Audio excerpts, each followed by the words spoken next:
প্রথম কোনো বাংলাদেশি বংশোদ্ভূত ফুটবলার হিসেবে বাফুফের সঙ্গে যোগাযোগ করেছিলেন জামাল ভুঁইয়া। 2013 সালে বাংলাদেশ জাতীয় দলে অভিষেক হয় ডেনমার্কে জন্ম নেওয়া জামালের। এরপর জাতীয় দলে আসেন ফিনল্যান্ডে জন্ম নেওয়া তারিক কাজী। জাতীয় দলে তাদের অন্তর্ভুক্তি উচ্ছ্বাসে ভেসেছিলেন সমর্থকরা। তবে সর্বশেষ ইংলিশ প্রিমিয়ার লিগে খেলার অভিজ্ঞতা সম্পন্ন হামজা চৌধুরীর লাল সবুজ জার্সি গায়ে চাপানোটাকে অতীতের সব উচ্ছ্বাসই ছাপিয়ে গেছে। দেশব্যাপী তোলা আলোড়ন পৌঁছেছে বিশ্ব ফুটবলেও। হামজা আসার আগে থেকেই অবশ্য বাংলাদেশি বংশোদ্ভূত বা প্রবাসী ফুটবলাররা বিভিন্নভাবে বাফুফের সঙ্গে যোগাযোগ করে আসছিলেন, ইচ্ছা প্রকাশ করেছিলেন বাংলাদেশের জার্সিতে খেলার। গত 25শে মার্চ ভারতের শিলংয়ে এশিয়া কাপের বাছাইয়ে ভারতের বিপক্ষে হামজার স্মরণীয় অভিষেকের পর এই আগ্রহ আরও বেড়েছে। বাংলাদেশের হয়ে খেলতে এখন পর্যন্ত নতুন করে 13টি দেশে বাস করা 32 জন বাংলাদেশি বংশোদ্ভূত ফুটবলাররা আগ্রহ প্রকাশ করেছেন বলে জানিয়েছেন বাফুফের সভাপতি ফাহাদ করিম। সবচেয়ে বেশি 12 জন ইংল্যান্ডের।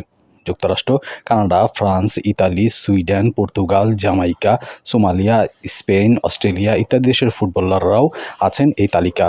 তার মধ্যে উল্লেখযোগ্য কয়েকজন ইংল্যান্ডের করিম হাসান স্মিথ, আশিকুর রহমান, ইলমান মতিন, হারুন সালাহ, নাবিল রহমান, ফ্রান্সের ফারহান মাহমুদ, কানাডার নাবিদ আহমেদ, যুক্তরাষ্ট্রের আমির সামি। এই তালিকার বাইরে বয়স ভিত্তিক দলের জন্য আলোচনায় আছেন যুক্তরাষ্ট্রের 2 যমজ ভাই। এসব তথ্য জানিয়ে ফাহাদ করিম জানান, জুনের শেষ সপ্তাহে ঢাকায় আমরা বাংলাদেশি বংশোদ্ভূত ফুটবলারদেরকে 3 দিনের ট্রায়াল নেব।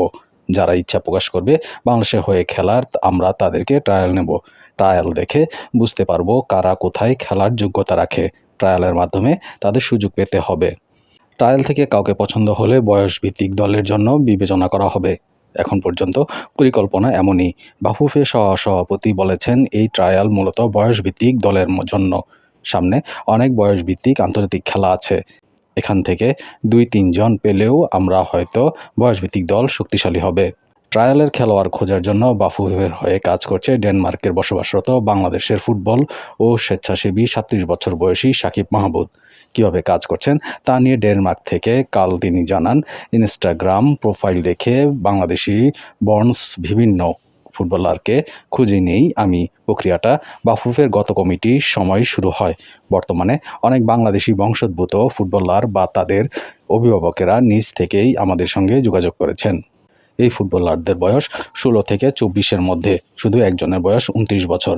ঢাকায় 25 জন প্রথম দিনে ট্রায়াল হবে জানিয়ে সাকিব বলেন, বাফুফে যে 32 জনের তালিকা দিয়েছি তা থেকে 5-6 জনকে বাদ দিয়েছি আমি নিজেই। তবে সর্বশেষ যোগ হয়েছে আরও 8 থেকে 9 জন। সব মিলিয়ে এই মুহূর্তে আমার হাতে আছে 35 জন ফুটবলার। আগামী জুন পর্যন্ত সংখ্যাটা আরও বাড়তে পারে। ট্রায়ালটা হতে পারে 30 থেকে 35 জনের।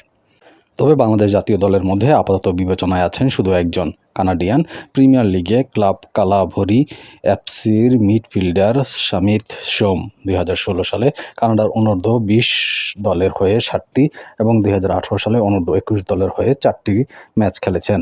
2020 সালে সামনে কানাডার জাতীয় দলে জার্সিতে খেলেন 2টি ম্যাচ। বাফুফে এই জাতীয় দলে সামিতকে পেতে আগ্রহী। এ বিষয়ে ফাহাদ করিম দিয়েছেন সর্বশেষ অগ্রগতির খবর। সামিত আমাদের কাছে কিছু বিষয় জানতে চেয়েছে, আমরা জানিয়ে দিয়েছি। চূড়ান্ত সিদ্ধান্ত জানাতে তিনি 2 সপ্তাহ সময় নিয়েছেন। তিনি হ্যাঁ বললেই আমরা দ্রুত তার পাসপোর্ট তৈরির প্রক্রিয়া শুরু করব।